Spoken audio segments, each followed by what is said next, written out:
Well, happy Monday, everybody. Put on my earphones, get distracted sometimes, and fabulous Monday. And we have 115 days of inventory in sunny Las Vegas because we have 7,726 homes that are 450,000 or 7,726 homes, of which 3,021 are 450,000 and under. And we just listed over the weekend 38 of those homes, $450,000 and under. So since Friday, we have listed 104 homes.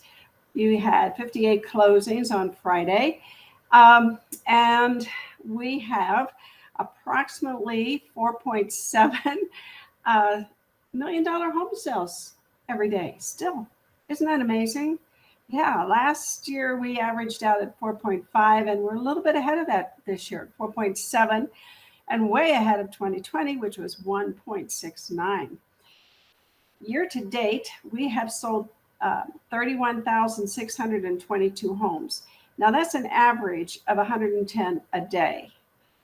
For 2021, we sold 40,389 homes, and that was 141 a day. And right now, as of September's numbers, we're only selling 85 a day.